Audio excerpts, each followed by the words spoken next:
Salut et bienvenue dans cette vidéo où je vais essayer de t'expliquer pourquoi tu atteins un plateau dans ta perte de gras.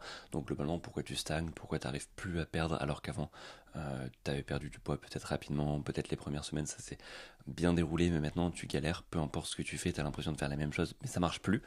Il y a plusieurs solutions à ça, enfin il y a plusieurs réponses en tout cas à ce plateau et elles sont toutes listées ici. Donc on va essayer de les voir une par une, comme ça tu vas pouvoir déceler ce qui te concerne le plus. Ça va peut-être t'éclairer sur le fait que ouais, c'est vrai, moi je suis dans cette situation et du coup je te donnerai les solutions pour t'en sortir. Et globalement ça peut passer par plein de choses. Donc on va essayer de décortiquer un peu point par point ce qui se passe. Les deux premières réponses sont dues à ton adaptation métabolique. Donc je l'ai décelé en deux, je l'ai défini en deux branches distinctes parce qu'il y a deux remèdes différents pour réussir à surmonter ça. Donc déjà la première qui est du coup adaptation métabolique, c'est-à-dire tu as perdu du poids. Du coup, tu as un poids qui est plus léger. Alors bien sûr, je pars du principe où ta perte de poids, tu l'as fait en conscience et en sachant le nombre de calories que tu devais manger, etc. Et tu as au moins traqué ça, parce que si tu traques pas tes calories, première chose à faire, va traquer tes calories et tu vas voir que tu vas plus stagner. Okay, si tu sais vraiment, si tu connais tes entrées et tes sorties et que tu sais gérer ça, il n'y a pas de souci. Maintenant, si tu gères tes entrées, que tu gères tes sorties et que finalement tu arrêtes de perdre du poids, là, c'est des réponses qui peuvent être apportées. Okay, donc globalement, tu as calculé tes calories pour un poids donné, tu as perdu du poids, donc tu es plus léger, tu as un corps qui est dense, enfin qui dépense moins d'énergie, parce que si tu te souviens bien, tu as calculé ton niveau calorique avec l'aide de ton poids, de ta composition corporelle et de ta taille. Pas que, mais c'est trois critères qui rentrent en jeu.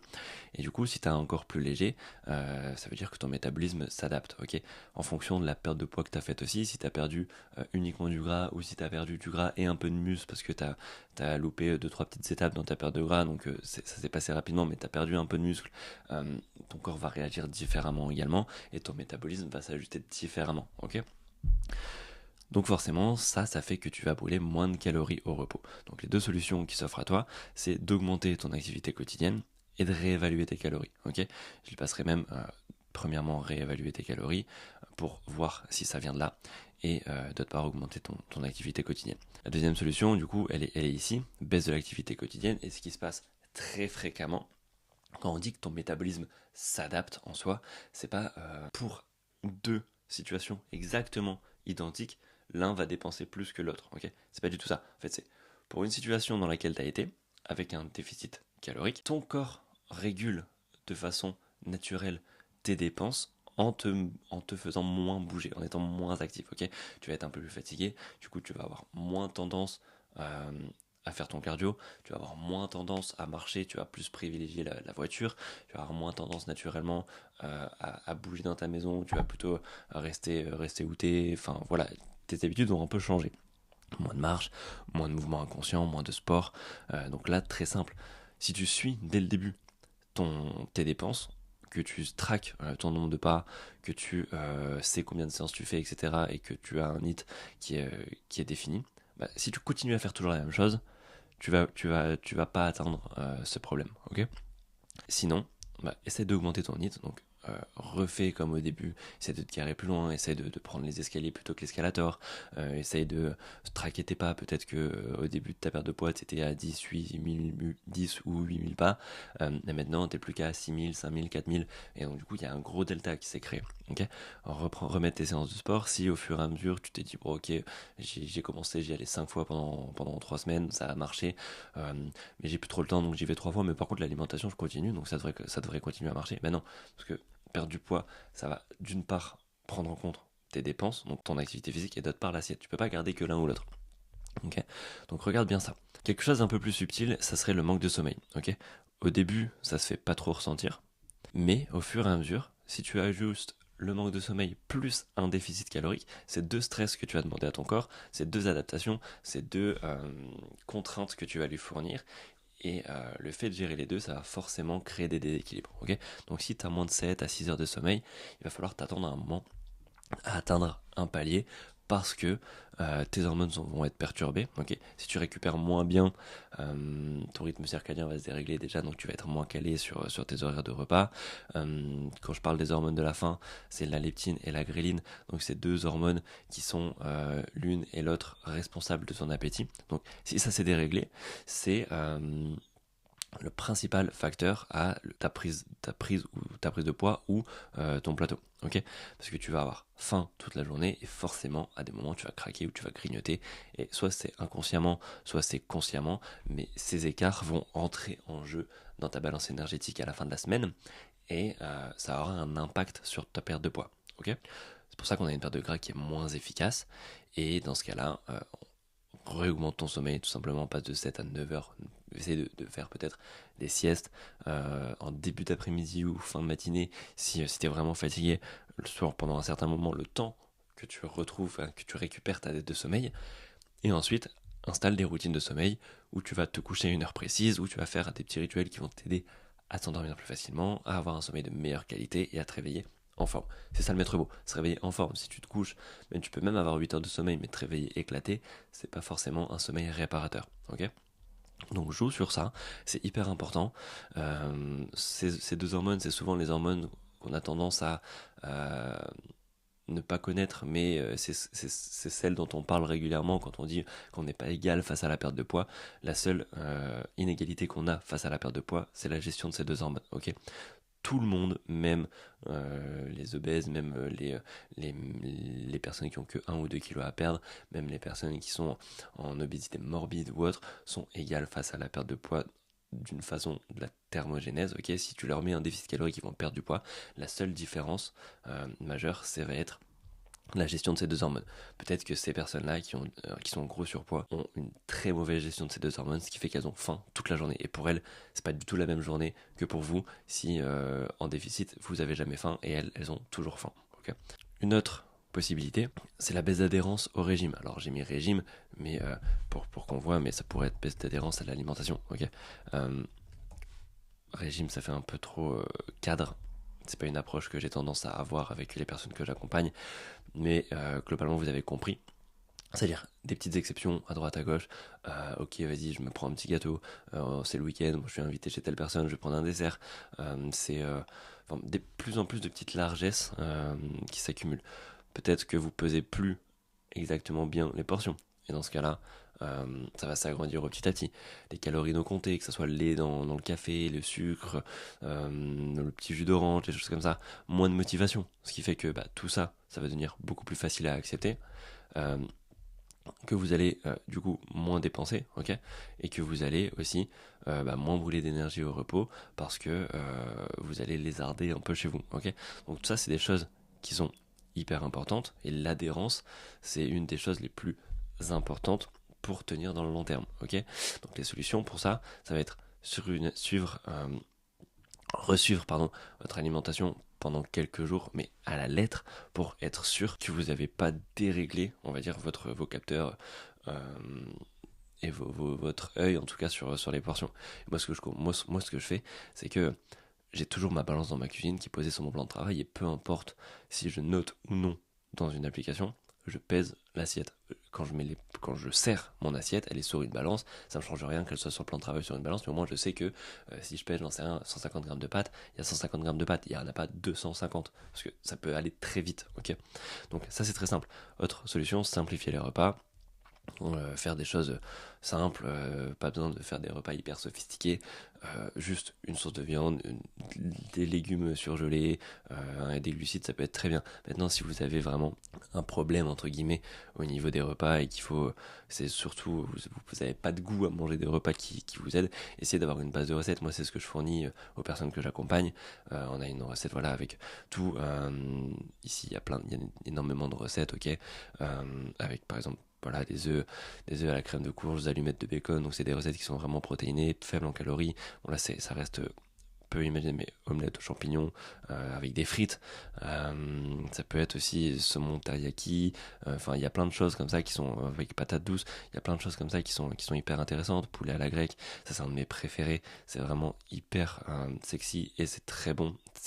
Ça rentre dans les calories, c'est très protéiné. Donc ayez comme ça une base de recettes.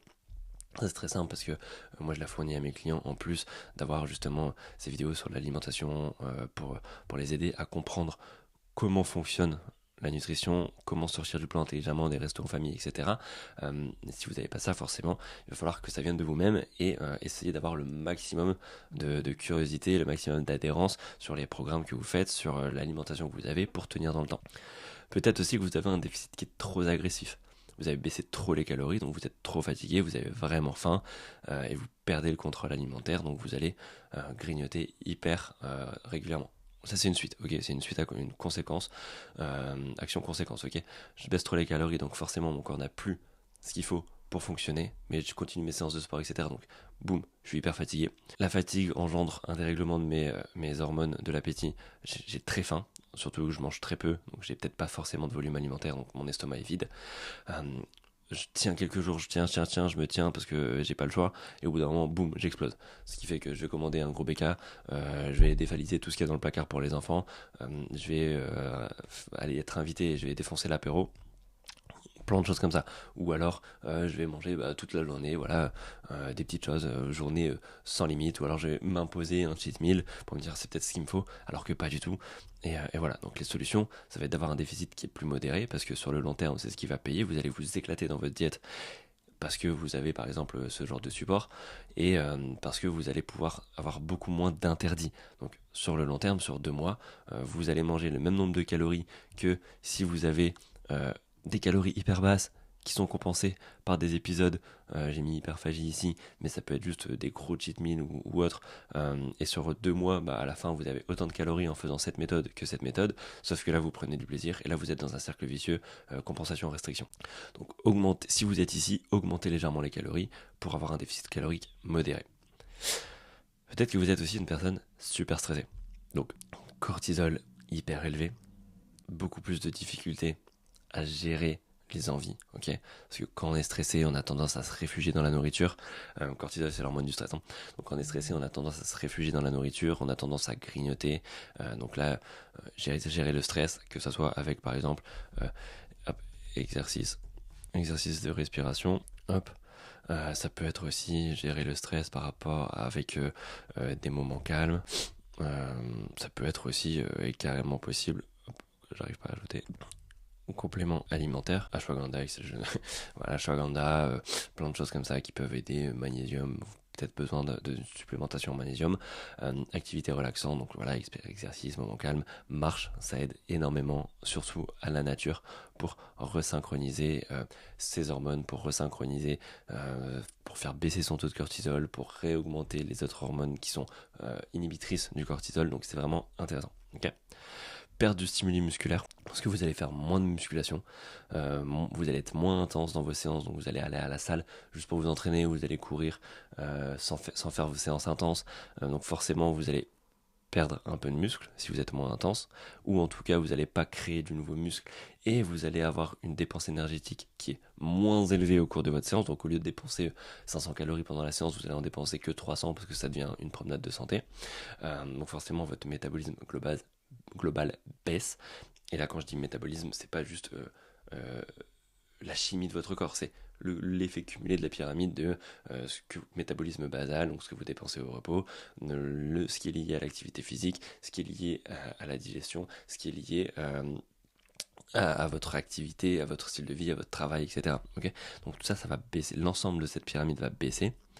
Donc les solutions, c'est maintenir un entraînement, et pour ça je vous conseille d'avoir un logbook. Donc moi ce que je fais, c'est que je mets à disposition de mes clients une application sur laquelle ils ont les charges, etc., les nombres de reps, le nombre de charges qu'ils ont fait la semaine dernière, donc ils peuvent au moins essayer de faire toujours une rep en plus, peu importe le stade du déficit calorique, mais essayer de progresser sur ça pour s'assurer qu'il n'y ait pas de différence sur l'intensité, ok. Garder des charges et continuer à chercher de progresser. Notez ce que vous faites, et comme ça vous allez savoir exactement à la rep près comment vous allez progresser, ok. Donc les solutions globales, vérifiez votre sommeil, hyper important. vérifier l'activité et les calories, ça va ensemble parce que c'est les deux penchants de la balance énergétique, ok. Et maintenir les protéines, maintenir un entraînement pour justement créer toujours plus de muscles et augmenter de manière indirecte son métabolisme. Et ensuite, les deux maîtres mots, patience, parce que c'est sur le long terme qu'il faut agir, c'est pas en 3 semaines, c'est pas parce que vous stagnez 2 semaines que c'est fini. Patience, ok. Maintenant, c'est pas juste patience bête et méchante, du style à dire ça va repartir. Non, patience, on cherche à comprendre, on adapte, on essaye. Ça marche pas, on se munit de patience. Et c'est ça la patience, c'est essayer, essayer, essayer et essayer et être patient si ça marche pas à tous les coups. Ok. Et la solution, on va dire, qui porte le plus ses fruits, c'est de se faire accompagner, parce que forcément vous allez avoir quelqu'un qui réfléchit pour vous, quelqu'un qui a déjà accompagné des dizaines de personnes et qui se nourrit de toutes ces expériences, de tous ces retours terrain pour vous faire gagner énormément de temps à vous, ok, globalement, toutes les années d'expérience d'un coach, c'est les années que vous allez gagner avant d'atteindre vos résultats. Euh, c'est quelqu'un aussi qui s'est formé, donc forcément il a des solutions à portée de main, ok. Et ça vous permet d'avoir aussi un regard extérieur sur votre évolution. Des fois on est un peu biaisé, on pense qu'on n'évolue pas, alors que si, il y a des petits détails qui continuent d'évoluer, et on va changer des choses qui vont faire que là on n'évolue plus du tout, même ces petits détails n'évoluent plus, ok. Et ça on va pas s'en rendre compte tout seul. Donc avoir un regard extérieur c'est hyper important, avoir quelqu'un à qui on doit rendre des comptes, quelqu'un qui est là pour vous motiver, quelqu'un qui met à disposition voilà, ce genre de plateforme pour que vous compreniez du coup comment manger, comment se nourrir, enfin voilà, comment s'entraîner, comment gérer son quotidien. Tout ça c'est hyper important, ok. Donc faites-vous accompagner, c'est comme ça que vous allez avoir le plus de résultats. C'est vraiment un investissement sur vous-même. Et si vous voulez qu'on en discute, dans la description, il y a tous les liens. Vous pouvez voilà, prendre rendez-vous RDV gratuit avec moi. Vous regardez dans mon agenda s'il y a de la dispo. Si on a de la dispo en commune, prenez un rendez-vous, on discute de vos objectifs. Je vous explique comment je bosse. Message, donc là vous pouvez m'envoyer un message sur WhatsApp, sur Instagram, il y a les liens. Profitez de ces ressources, ok. Profitez de ces ressources. Sollicitez-moi. On va regarder un peu par rapport à vos objectifs, à votre mode de vie, à ce que vous faites, comment je pourrais vous aider. Et en fonction de ça, vous allez avoir les résultats, les tips à mettre en place dans votre quotidien, ou alors vous allez comprendre que peut-être vous avez besoin de cet accompagnement, je vous expliquerai un peu ma façon de travail, mais l'objectif premier, ça sera déjà de comprendre vos objectifs et de vous donner la marche à suivre pour progresser, ok. Donc sollicitez-moi, suis-moi sur Instagram si tu veux, sur le compte, hop, je l'écris ici, comme ça tu l'as, c'est dadlift.coaching, ok. Donc voilà, ça c'est pas écrit, mais tu l'as vu pendant que je l'écrivais, Dadlift Coaching, et il y a plein de tips au quotidien qui vont pouvoir t'aider à gérer ta perte de poids. Ok, donc à très vite, n'hésite pas à me solliciter et je te souhaite bon courage pour sortir de ce plateau.